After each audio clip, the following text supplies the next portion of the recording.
परम पूज्य गुरुदेव परमाननीय माता जी सूक्ष्म रूप से विद्यमान है दोस्तों। नमन करता हूँ, मानव मात्र को प्रणाम करता हूँ दोस्तों। और आदि शक्ति माँ गायत्री जो प्राण स्वरूप से है, जो प्राण के रूप में 84 लाख प्रकार के जीव शरीर धरती पर विद्यमान हैं दोस्तों। प्रत्येक जीव शरीर में जीवन जो सतत प्रत्येक शरीर को प्रदान करने वाली वो जीवनदायिनी विद्युतीय तरंगों की भांति आदि शक्ति माँ गायत्री, उनको नमन करता हूँ दोस्तों। आदि शक्ति माँ गायत्री वो प्राण रूपी ऐसी देवी सत्ता है दोस्तों, जिसने संपूर्ण चराचर जगत में जीवन का क्रम, जिनकी वजह से आप सब लोगों को प्रदर्शित हो रहा है, वो आदिशक्ति माँ गायत्री। उनको हम एक बार गायत्री मंत्र हमारे साथ आप दोहराएं। एक ऐसा पावन मंत्र जो मानव को मानवीयता के दायरे में उसके अनुसंधान करके और मानव जीवन को एक उचित मार्ग प्रदान करके और मानव जीवन की संपूर्ण ऊर्जाओं से उसको लाभान्वित कराते हुए और मानव जीवन को अपने चरम लक्ष्य मोक्ष प्राप्ति को कराने का हेतु आदिशक्ति माँ गायत्री।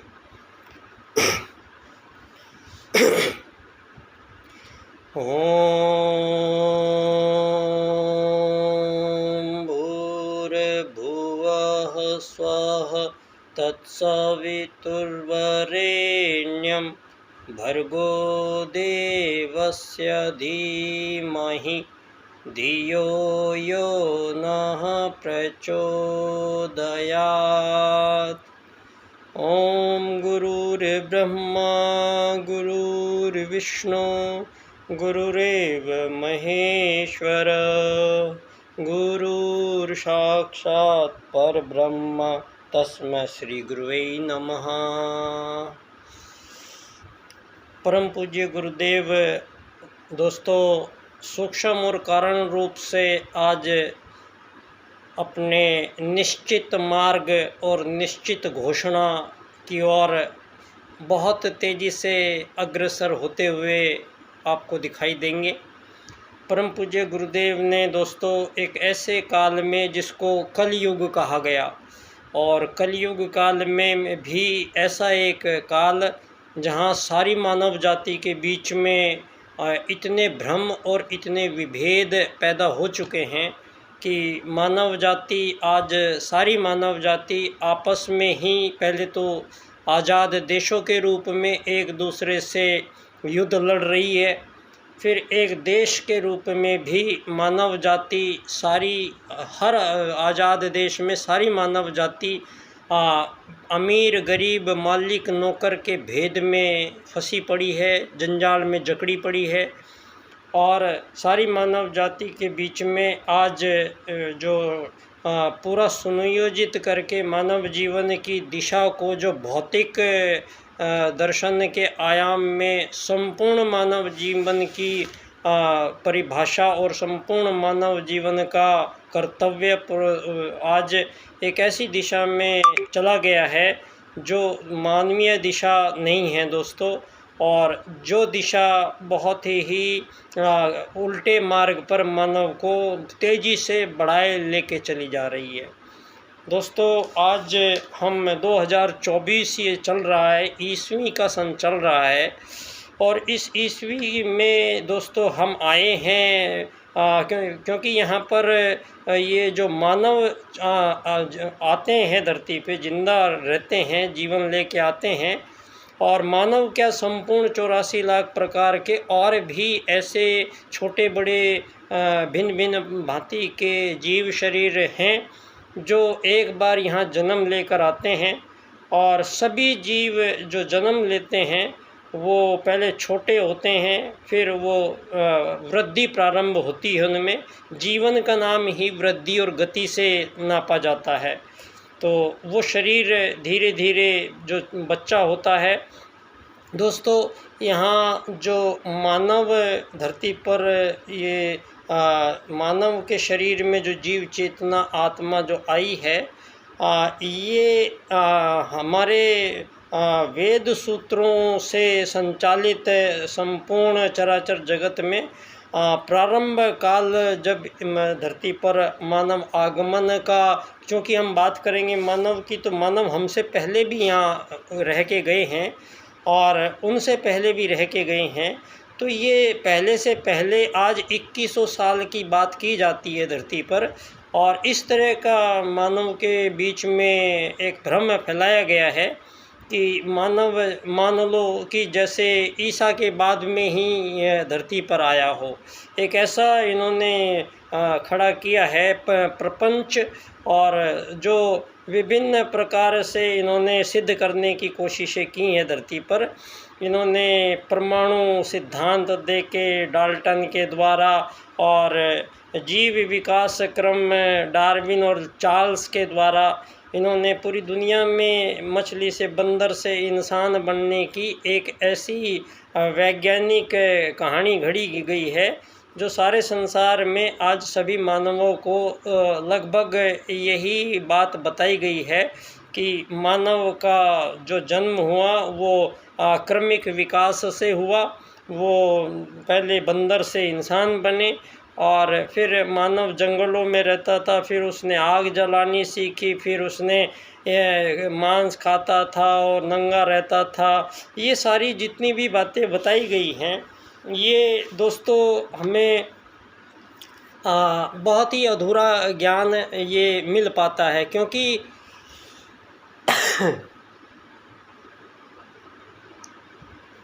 पश्चिम में जो ये बात करते हैं और जो इतिहास उन्होंने अपना लिखना प्रारंभ किया है, तो ठीक ही बात है। वो उस समय वहाँ पश्चिम में अपने जंगलों में लोग रहते थे, अपने शरीर को भी नीले रंग से रखते थे वो लोग जब जंगलों में आखेट करके और मांस खा रहे थे, आग का आविष्कार वो लोग सोच रहे थे करने की, उसी समय एक जो हमारी भारतीय संस्कृति है, उस समय यहाँ पर वेदशालाओं में बैठकर हमारे ऋषि मुनि संपूर्ण ब्रह्मांड की गणनाओं में व्यस्त थे और संपूर्ण चराचर जगत से अपना संबंध की वो व्याख्या और परिपुष्टता कर रहे थे यहाँ पर बैठकर। इस बात को अभी तक झुटलाया जाता रहा, लेकिन दोस्तों अब जो सनातन और शाश्वत है उसको अधिक दिनों तक छुपाया नहीं जा सकता है। यहाँ दोस्तों उस परम सत्ता परमात्मा ने जहाँ इतने प्रकार के जीव जंतुओं को बनाया है और इतना विस्तारित है कि हम सोच के भी देखें तो हम देखते हैं कि एक चींटियाँ हैं, तो चींटियाँ एक ही प्रजाति की है और सारी दुनिया में चींटियाँ, सभी जीव जितने भी हैं झुंड में रहते हैं और सभी अपने एक आत्मत सर्वभूतेषु के सिद्धांत से बंधे हुए धरती पर संपूर्ण जीव समूह में रहते हैं। एक अकेला कोई जीव रह नहीं सकता।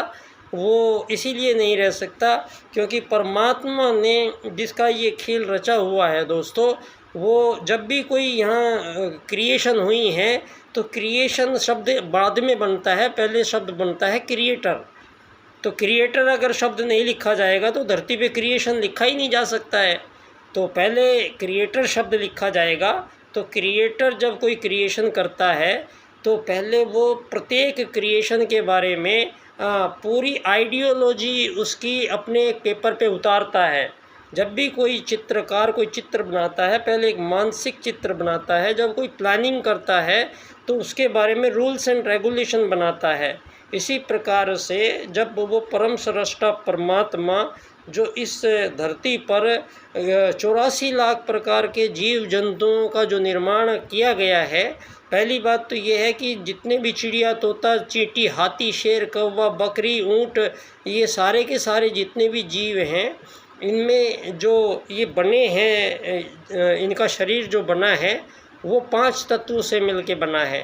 अग्नि, जल, पृथ्वी, वायु और आकाश, इन्हीं पंच महाभूतों से मिलके चिड़िया का शरीर बना है, इसी से चींटी का शरीर बना है, इसी से हाथी का शरीर बना है, इसी से मानव का शरीर बना है, इसी से सभी जीवों का जो निर्माण हुआ है शरीरों का।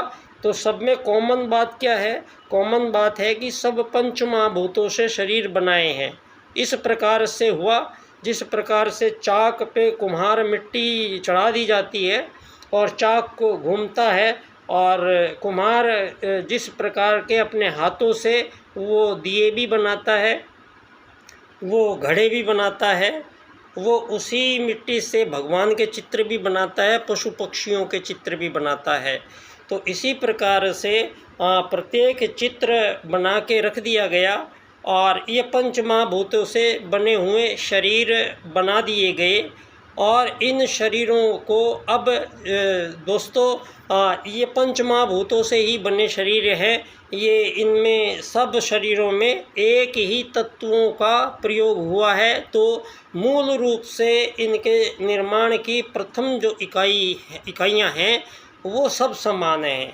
तो जब एक ही तत्वों से बने हुए ये विभिन्न भांति भांति के शरीर हैं, तो इनमें एक समानता सब में कॉमन ये हुई कि सभी पंच महाभूतों से बने हैं, पहली बात। दूसरी, अब परमात्मा ने यहाँ पर दोस्तों चिड़िया बनाई हैं, तो चिड़िया के बनाई हैं तो उसने पंख लगाए हैं। वो छोटी ज़रूर है लेकिन वो उड़ जाती है। उसने उसको ये शक्ति दी है, वो बोलने की शक्ति, उसकी ची ची ची ची की आवाज़ उसकी निकलती है। तो और वो धरती पर अब जब कोई मशीन बना दी गई है तो मशीन को संचालित करने के लिए जो सतत जो ऊर्जा प्राप्त होती है, वो ऊर्जा उसको विभिन्न खाद्य पदार्थों के द्वारा प्राप्त होगी। और ये जितने प्रकार के जीव जंतु धरती पर बनाए गए हैं, उतने ही प्रकार के प्रत्येक जीव जंतुओं के लिए धरती पर प्रचुर मात्रा में आहार भोजन की व्यवस्था निःशुल्क की गई है। और परमात्मा का पंडित दीनदयाल उपाध्याय जी अपने राजनीतिक दर्शन अर्थायाम में इस बात को समझाते हैं, क्लियर करते हैं कि परमात्मा के घर से धरती पर प्रत्येक जीव 2 वरदान लेकर आया है। एक वरदान लेकर आया है भोजन प्राप्ति का अधिकार, ये प्रत्येक जीव का है। यहाँ पर ऐसा कभी नहीं हो सकता है कि कोई भी जीव यहाँ पर भूखा मरे और भूखे प्राण त्याग दे। यहाँ पर बहुत ही कम कोई विशेष परिस्थितियाँ कभी बनी हों किसी जीव के पास तो बात अलग है, अन्यथा यहाँ संख्या भी हम ये नहीं, चींटियों की संख्या आप गिन सकते हैं पूरी धरती पर कितनी चींटियाँ होंगी, आप गिन सकते हैं पूरी धरती पर कितनी चिड़िया तोते कबूतर होंगे। इनमें से आप मानव को ही गिने हैं तो इसमें मानव 7 अरब से ज़्यादा लोग अब धरती पर हो गए हैं। तो अब यहाँ पर प्रत्येक जीव के लिए जब उस परमात्मा ने चिड़िया को केवल अनाज खाने के लिए ही बोला है और बकरी को केवल पत्ते खाने के लिए बोला है, ऊँट को पत्तियाँ खाने के लिए बोला है, तो ऊँट इतना बड़ा शरीर लेके आया है और बकरी जरा सी है, लेकिन उन दोनों का आहार एक रखा है। तो पहले ये मतलब ज़रूरी नहीं कि बड़ा और छोटे को आप आंक रहे हैं। जो अंत प्रणाली, जो शरीर के अंत अंग अवयवों की स्थितियों का निर्माण जिस भांति परमात्मा ने किया है, क्योंकि क्रिएटर जब क्रिएशन करता है तो प्रत्येक क्रिएशन के बारे में संपूर्ण इन्फॉर्मेशन का ब्यौरा पहले कलेक्ट किया जाता है। इसी प्रकार परमात्मा ने यहाँ पर जितने भी ये पंच महाभूतों से बने हुए भांति भांति के शरीर हैं, इन सब के लिए एक आहार निश्चित किया है। यहाँ चिड़िया है तो दाना खाएगी, बकरी है तो पत्ते खाएगी, गाय है तो घास खाएगी, शेर है तो यहाँ मांस खाएगा। तो यहाँ इस प्रकार से ये साबित करता है कि परम सत्ता परमात्मा ने धरती को जो 2 वरदान दिए हैं, ये सबका पेट भरेगी और सबको आश्रय देगी। चाहे कितने भी प्रकार के कितने भी जीव आ जाएं धरती पे, धरती माता सबका आहार उपलब्ध होता रहेगा उनको, और निःशुल्क होगा, आजीवन होगा, और किसी प्रकार का कोई बीच में व्यवधान नहीं आएगा। तो कोई बेच खरोच नहीं होगी भोजन की, कोई रुपये होंगे तो भोजन मिलेगा, नहीं तो भूखे मर जाओगे। इस प्रकार की जो मानवों के बीच में धरती पे मानवों ने जो ये सेटअप बिठाया है, ये सब सेटअप उस परमात्मा के नियमों को खंडित करता है, परमात्मा के नियमों को तोड़ता है। और मानवीय बुद्धि ने यहाँ पर इस प्रकार से मानव जीवन को आज उलझा दिया है कि यहाँ मानव जितने भी धरती पर जी रहे हैं, यहाँ दोस्तों जो आज हम जब मानव जाति की जो भी बात कर रहे हैं, तो दोस्तों यहाँ एक बात हुई कि सारे शरीर पंच महाभूतों से बने। अब सभी भी शरीरों में जहाँ जो जीवन हम कहते हैं, ये जीवन कहाँ से आता है, ये जीवन क्या है और जीवन को कौन ग्रहण करेगा, ये सवालों का जवाब पंडित दीनदयाल उपाध्याय जी एकात्म मानववाद के राजनीतिक दर्शन में, राजनीति में प्रस्तुत करते हैं। और वो सारे विश्व की राजनीति जो आज मानवों के बीच में इतने विभेद हो चुके हैं कि पहले तो आज़ाद देशों के रूप में, कोई पूर्व पश्चिम के रूप में, फिर कोई हिंदू मुस्लिम सिख ईसाइयों के रूप में, फिर कोई विकसित अति विकसित अल्प विकसित अविकसित के रूप में, फिर उससे भी ज़्यादा और देशों में जाओगे तो देशों में आप जो ये लोकतंत्र जिसको कह रहे हैं, तो आपके समक्ष मैं एक निवेदन करना चाहता हूँ कि ये लोकतंत्र जिस भी देश में लोकतंत्र की स्थापना होगी, तो उसमें पहला नियम ये है कि देश में जितने भी लोग रहते हैं उन लोगों की एकात्मकता को भंजित करना पड़ेगा लोकतंत्र से। उनकी एकता को तोड़ते हैं जब आप लोकतंत्र लेके आते हैं। किस प्रकार से, जब आप किसी भी देश में जो ये लोकतंत्र कह रहे हैं, उससे पहले उस देश में आप ये राजनीति की पार्टियां होती हैं, ये स्थापित होती हैं, और ये 2-4 पार्टियां होती हैं ये प्रत्येक देश में। जिस पार्टी के साथ धनाढ्य लोग ज़्यादा जुड़ जाएंगे, जिसके पास जातियों के जुड़ जाएंगे, यहाँ पर इस प्रकार से मानवों को विभाजित कर लिया जाता है। ये कांग्रेस के हैं, ये भाजपा के हैं, ये सपा के हैं, ये बसपा के हैं, ये फलाने के हैं। ये सब देशों में जब हर 5 साल में जो ये चुनाव नाम का एक ऐसा भस्मासुर है जो खुद के आग लगानी पड़ती है, खुद की लाखों करोड़ों अरबों रुपए में हर 4-5 साल में प्रत्येक देश में जो ये चुनाव होते हैं, तो चुनाव पे इतना खर्चा ये सरकारें दुनिया में कर रही हैं, ये चुनाव की आवश्यकता पे मंथन की ज़रूरत है दोस्तों। आज जो ये आप आज़ाद देश और आज़ादियाँ कह रहे हैं, और जिसको आप ये प्रजातंत्र या लोकतंत्र कह रहे हैं, आज हमें ये वास्तविकता है कि आज सारी दुनिया हमारे सामने, जो आज के बच्चे हैं, हम लोग जो अभी ज़िंदा हैं, तो हमारे सामने समान सिचुएशन बिगड़ती चली जा रही हैं कि मानवों के बीच में जब हम बच्चे थे तो मानवों के बीच में जो प्रेम सौहार्द और जो एक दूसरे के प्रति संवेदनशीलता थी, वो इस धन की प्राप्ति में अत्यधिक धन की प्राप्ति करते ही चले जाने से मानव जीवन प्रगति कहलाता है जो आपकी दुनिया में। तो इसमें मानवों के बीच में आपसी जो रिश्ते की डोर यहाँ धरती पर संस्कृति के रूप में, भारतीय सनातन संस्कृति के रूप में मानव जीवन को मानवीयता के परिप्रेक्ष्य में उसको अत्यधिक मानवीय बनाने के लिए यहाँ परिवार, यहाँ रिश्तों का जन्म मानव को प्रदान करने के लिए भारत का विश्व सदा ऋणी रहेगा। दोस्तों, यहाँ जो हमारे जो वैदिक सूत्र हैं वो आत्मत सर्वभूतेषु और वसुधैव कुटुम्बकम, इन दो सूत्रों से ही मानव जीवन और संपूर्ण जीव क्रम यहाँ धरती पर सतयुग से ही सुसंचालित होता आ रहा है।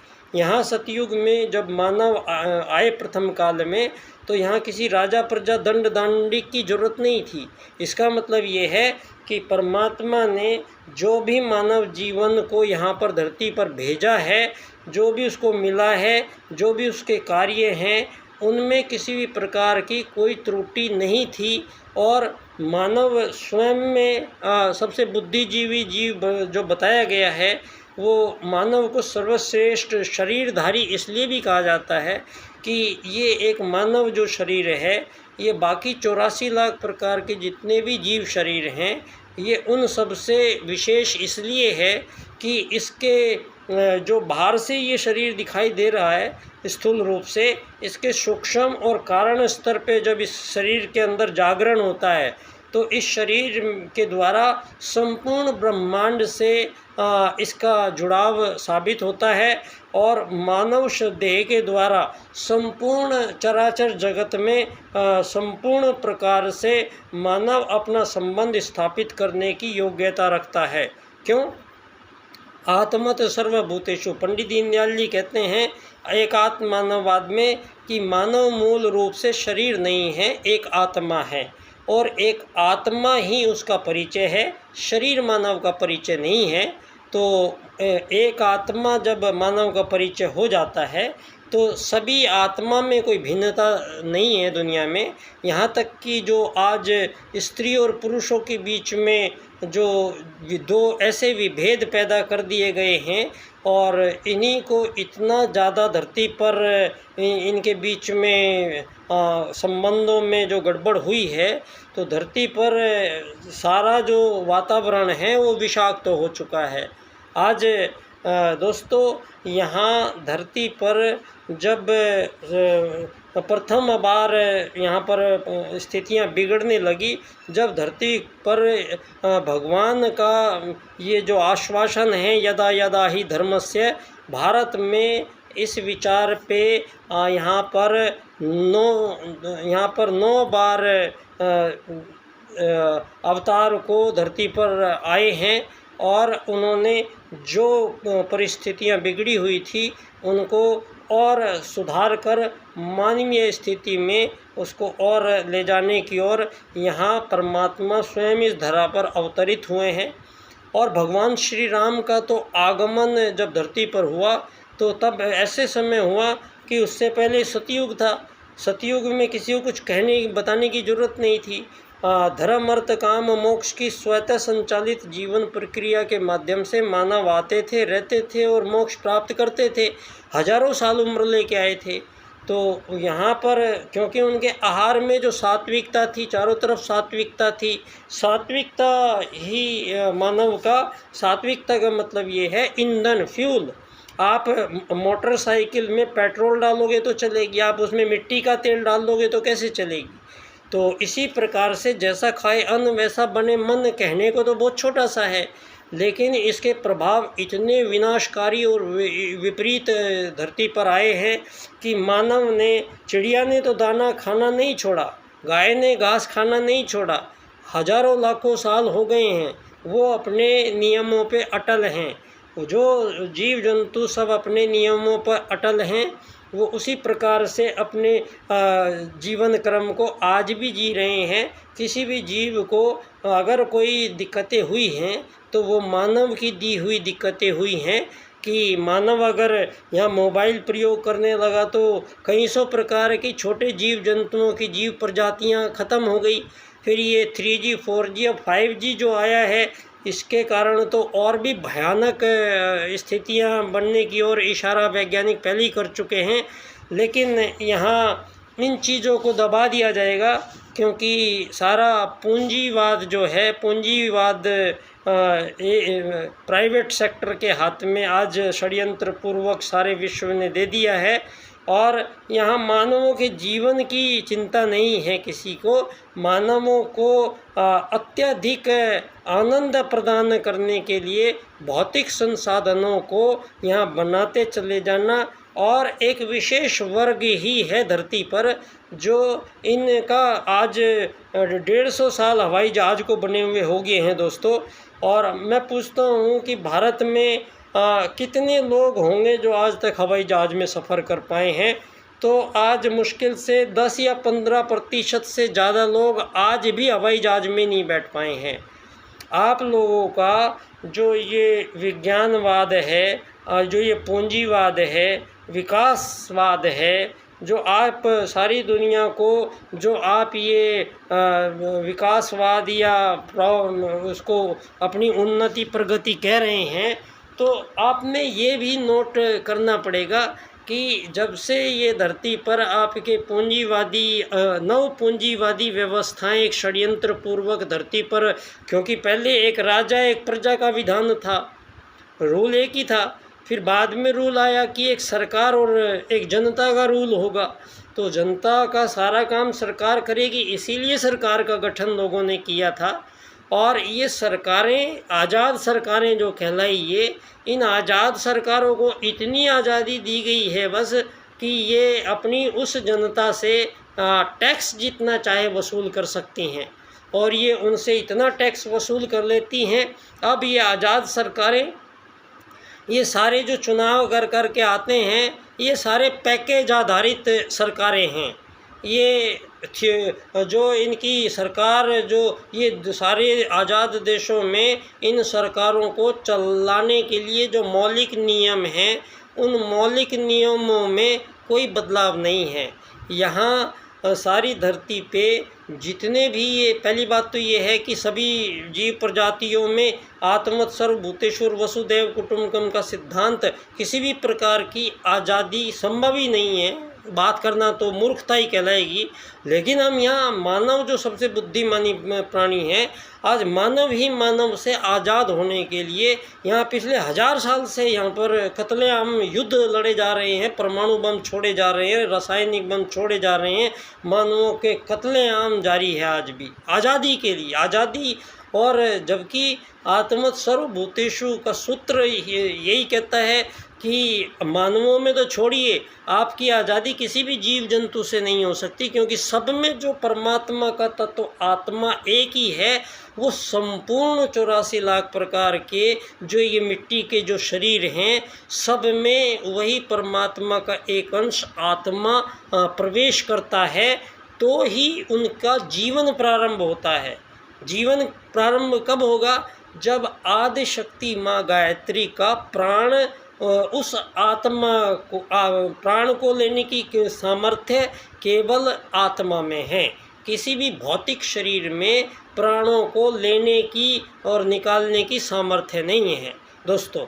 जी, इसका उदाहरण इस प्रकार है, जब कोई भी मानव एक बार मर जाता है, उसमें दोबारा से प्राणों को बाहर, प्राण तो सारी जगह रहते हैं, प्राण कभी जाते नहीं हैं, प्राण सनातन है, हर जगह हर कहीं है, आदिशक्ति माँ गायत्री हर जगह हर कहीं है। और शरीर ये आपके सामने है। अब इस शरीर में माता का वो प्राण एंटर नहीं करता है। क्यों नहीं करता है? क्योंकि इसमें से जो चिप थी, इसमें चिप कौन सी थी? चिप थी परमात्मा का ही एक अंश आत्मा। वो बहुत सूक्ष्म, और वो भी दिखाई नहीं देता है, परमात्मा भी दिखाई नहीं देता है, आत्मा भी दिखाई नहीं देता है, आदि शक्ति माँ गायत्री भी दिखाई नहीं देती हैं। क्यों? क्योंकि वो बिजलियों के रूप में है, वो विद्युत कंपनों के रूप में है। यहाँ हम परमात्मा का जो रूप देखना चाहते हैं, वो आप लोग किस आकृति प्रकृति में उसको ढूंढ रहे हैं, ये भी एक बहुत बड़ा विषय है दोस्तों। यहाँ वेद में भी लिखा है, शब्द ही ब्रह्म है। शब्दों की जो ध्वनि कंपन है, कंपनों के रूप में ही आदिशक्ति माँ गायत्री का प्राण है, और कंपनों के रूप में ही परमात्मा है, और कंपनों के रूप में ही वो आत्मा है। इन तीनों का ही खेल का प्रदर्शन हमारे सामने, हमारे साथ हो रहा है, घटित हो रहा है दोस्तों। अगर इस शरीर में वो आत्मा ना आए, तो इसमें प्राण नहीं आ सकते। आप बना के रख लीजिए शरीर और उसमें प्राण बाहर है, ऑक्सीजन है, खूब है, उसमें भरिए आप पंप से, वो जिंदा नहीं हो सकता है। क्यों नहीं हो सकता है? क्योंकि इसमें कोई अंग नहीं है शरीर में जो प्राण को धारण कर सके। तो प्राण को धारण करना परमेश्वर का ही काम है। तो वो आदिशक्ति माँ गायत्री का जीवन जब बहता है वो बहता है, लेकिन उसको प्राप्त कौन करता है? प्राप्त करने वाला है वो आत्मा है, और वही आत्मा आपके संपूर्ण जीवन के सारे कार्यक्रमों में आपके साथ मौजूद रहता है। और आप जब अपना मृत्यु के समय सिर्फ ये शरीर ऐसे के ऐसे ही रहता है, इस मृत्यु उसी को कहते हैं कि शरीर में से वो प्राण बाहर निकल जाता, वो आत्मा बाहर निकल जाती है, और जिस पल वो आत्मा शरीर से बाहर निकल जाती है फिर वो प्राण भी उधर ही चला जाता है, प्राण शरीर में डाला नहीं जा सकता है। इसलिए यहाँ ये साबित होता है कि सारे संसार के सभी जीवों में एक ही तो परमात्मा का अंश आत्मा है, और सभी प्राणियों में आदिशक्ति माँ गायत्री की वही बिजली सबको जिंदा रखे हुए है, और सभी जीव शरीरों की जो शरीर है वो उन्हीं पदार्थों से बना है। और दूसरी बात, मानव का संबंध जितने भी जीवों से हैं, सभी जीव मानव की बात समझ जाते हैं, तो मानव को भी उनकी बात समझ में आ जाती है अगर हम समझना चाहें। जिस प्रकार आप देख सकते हैं एक सर्कस में एक सर्कस वाला चिड़िया को, कबूतर को, बकरी को, शेर को, घोड़े को, हाथी को, सबको, मगरमच्छ को, सबको वो जो भी बोलता है वो सारे जानवर वैसा करते हैं। इसका मतलब क्या हुआ कि मानव ने जो मन से जो कुछ उसको बोला है, तो उस छोटे से जीव ने अपने दिमाग में उसको सुना है, और फिर जो वो चाहता है उसके अनुसार उस छोटी सी चिड़िया के छोटे से दिमाग ने वैसे रिएक्ट किया है। तो ये बात साबित होती है कि, और इसको ज़्यादा अच्छी तरह से समझाते हैं प्रोफेसर जगदीश चंद्र बसु जी, जिन्होंने ये साबित किया दुनिया में कि पेड़ पौधे भी मानव के साथ हंसते बोलते बात करते हैं, उसके सुख दुख में सहभागी बनते हैं। उन्होंने ये प्रयोग कई बार किया। तो जब ये धरती पर ये बात प्रमाणित हो रही है कि सभी जीवों में एक ही आत्मा है, तो आत्मत सर्वभूतेषु है, तो एक दूसरे को जो ये मानव सभी जीवों को मार मार के जो खा रहा है शुद्ध शाकाहारी प्राणी होने के बाद, तो ये अब हम बात करेंगे कि जो ये मानवीय गतिविधियां, आज़ादियों की लड़ाइयां चल रही है, धरती को 100 गज धरती खरीद के एक पक्का मकान चिन के और बिजली के बिल भरते रहना, बच्चों की फीस जमा कराते रहना, दहेज इकट्ठे करते रहना और एक दिन ये दुनिया से चले जाना, बस ये छोटा सा ही एक काम दिया गया है, लेकिन इसमें मानव का सारा जीवन चुक जाता है। और मानव जैसे धरती पर आता है तो यहाँ पर कृत्रिम रूप से यहाँ पर एक कुछ ऐसी व्यवस्थाएं 1000 वर्षों से मानव गलतियाँ करता चला जा रहा है, और आप हमें भी उसमें शामिल कर लेते हो और हमसे भी वो गलतियाँ करानी पड़ती है, करने के लिए मजबूर किया जाता है हमें यहाँ धरती पर। और उसका परिणाम क्या निकलता है कि हम यहाँ मोक्ष का मतलब ये है कि यह जो हमारा मानवीय ये जो बुद्धि है, इसमें 6-7% मानव बुद्धि ही सक्रिय हो पाई है आज तक दुनिया में। 93% ये बुद्धि सक्रिय नहीं हो पाई है। इसकी सक्रियता का राज इस संपूर्ण ब्रह्मांड से, इस पूरे परमात्मा जगत से और अति सूक्ष्म संबंधों से, मानव का एक विस्तृत और विराट जो संबंध है परमात्मा और आत्मा का, उसका द्वार के सारे पॉइंट्स हमारे इस ब्रेन में रखे हुए हैं। लेकिन आपके धरती पर मानवों के द्वारा मानव जीवन को जो जीने के लिए यहाँ पर कुछ कृत्रिम रूप से ऐसी दुर्व्यवस्थाएं मानव ने यहाँ पर बनाई हैं, जिनके कारण एक बहुत ही मुश्किल से प्राप्त हुआ मानव जीवन का ये समय, हमारा सुर दुर्लभ मानव जीवन यूं ही व्यर्थ कौड़ियों के दाम पे चला जाता है। और दुनिया आज यहाँ पर चले भी जाते तो गनीमत थी। यहाँ जिंदा रहते हुए मानवों को असंतोष और अकेलापन और भय, अनिद्रा, नींद नहीं आती किसी को आज सारी दुनिया में। तो आज यहाँ मानव का जीवन भी जो जी रहा है वो भी बहुत दुर्गति में है और मरने के बाद भी और दुर्गति में जाता है। तो आज कुछ बातों पे यहाँ संसार को अब पुनः यहाँ पर, क्योंकि ये युग परिवर्तन की बेला है। आज हम सब यहाँ पंचायत इसीलिए लगा के बैठे हैं कि भैया अब ये युगों की बात हो रही है। यहाँ पर परम पूज्य गुरुदेव एक ऐसी दुनिया यहाँ पर ला रहे हैं, एक ऐसी दुनिया यहाँ बसा रहे हैं जिसमें मानवों के बीच सभी प्रकार के धरती पर सारे विभेदों का समापन किया जा रहा है। मानवों के बीच में जितने भी युद्ध, शोषण, वध, हत्याएं, हिंसाएं, व्याभिचार, कामाचार, पापाचार, अनाचार के जितने भी कार्यक्रम धरती पर आपस में मानवों को करने पड़ रहे हैं, उन सब का हिसाब किताब लेने का समय ये युग परिवर्तन काल आ गया है। और यहाँ पर आप मानव सबसे पहले धरती पर युग परिवर्तन में यही परिवर्तन होगा कि मानव को खाना क्या है, मानव का आहार क्या होगा। कोई कुछ भी खाएगा या आपको कुछ भी खाने का अधिकार है, ये नहीं चल सकता है। अब आगे जो युग परिवर्तन है इसमें मानव को मांस, ये जीवों को भक्षण नहीं करने दिया जाएगा, क्योंकि अब ये साबित हो गया है कि उनमें वही आत्मा है जो मेरे अंदर है।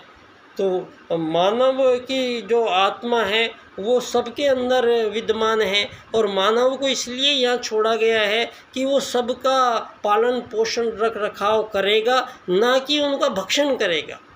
तो सबसे पहली बात, धरती से मानव का मांसाहार बिल्कुल धरती से बंद हो जाएगा। पहली बात, सात्विक अन्न ही मानव को दिया जाएगा। क्यों?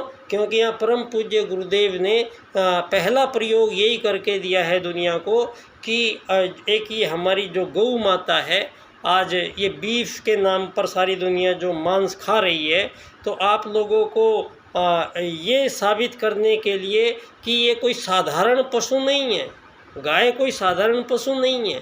गाय एक ऐसा वरदान है मानव को कि उसके द्वारा हम एक साधारण मानवीय शरीर को कितनी उच्च कोटि का हम एक उसको भंडारागार बना सकते हैं।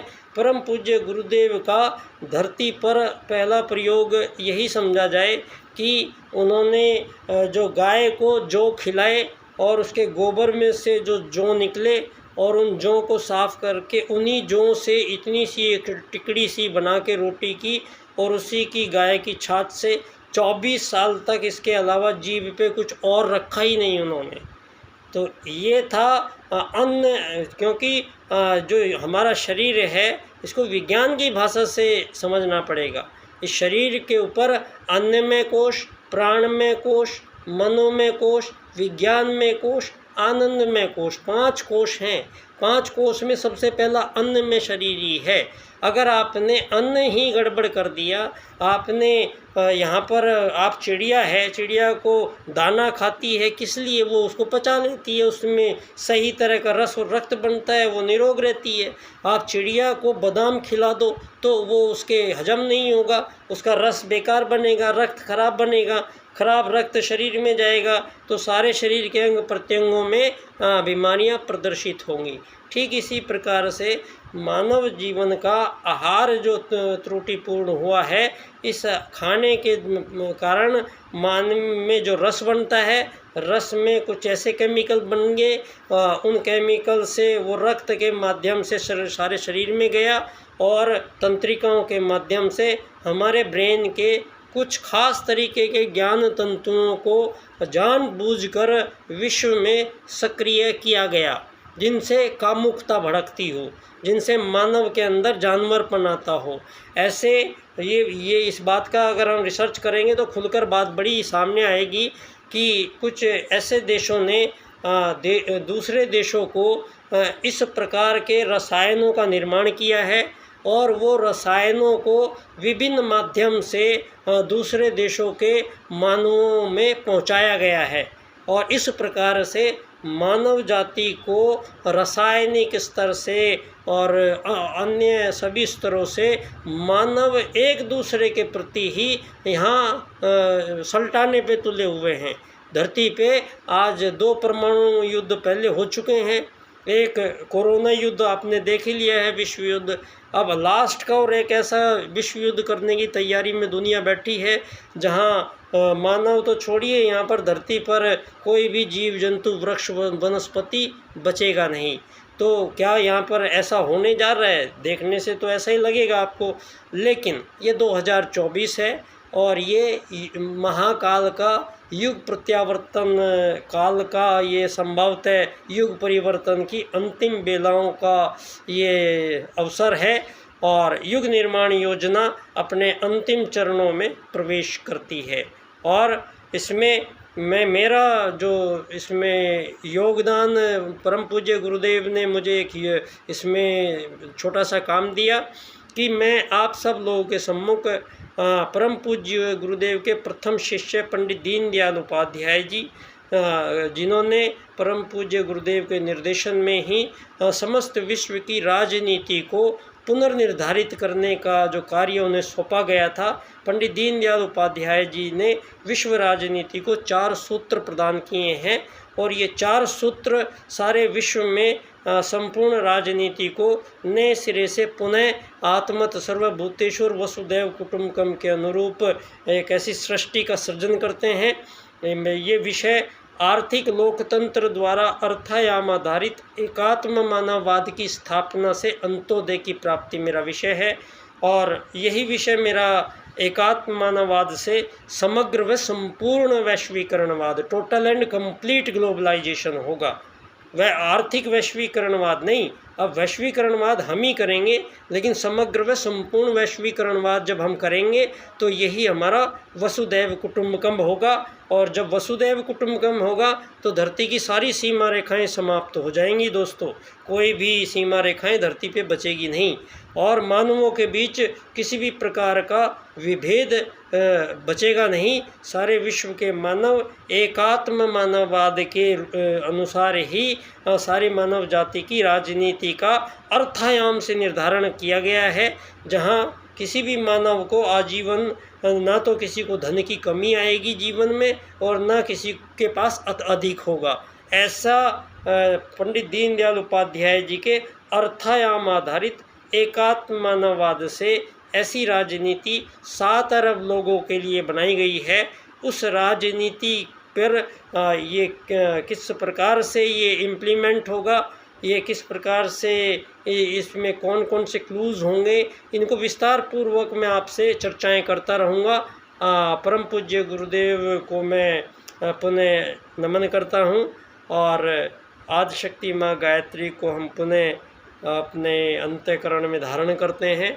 और मैं बाल्यकाल सेवा संस्थान हमने एक NGO बनाया इसीलिए था कि वो पंडित दीनदयाल उपाध्याय जी के एकात्म मानववाद पर रिसर्च करनी थी हमें और इस एकात्म मानववाद को ही हमें विश्व राजनीति के मूल सूत्र के रूप में प्रस्तुत करना था। ये बाल्यकाल का काम था और ये काम हमने 10,000 निबंध एकात्म मानववाद से समग्र व संपूर्ण वैश्वीकरणवाद विषय पर हमने 10,000 से ज़्यादा निबंध लिए और हमने 2 व्याख्यान कराए। एक बार हमारे इसमें आदरणीय विधायक डॉक्टर फूलचंद जी भिंडा विराटनगर से जो विधायक पूर्व विधायक हैं वो आए थे दीनदयाल उपाध्याय जी की जन्मस्थली पर, और यही विषय पर मैं पिछले 3 साल से आर्थिक लोकतंत्र द्वारा अर्थायाम आधारित एकात्ममानवाद की स्थापना से अंत्योदय विषय पर भी हम अपने विचार रखते हैं, और भविष्य में आपसे हम जुड़े रहेंगे, बने रहेंगे। विषय को अभी क्लियर करना बाकी है, मैं करता रहूँगा। बहुत बहुत धन्यवाद। मैं बच्चा डॉक्टर, जयपुर से।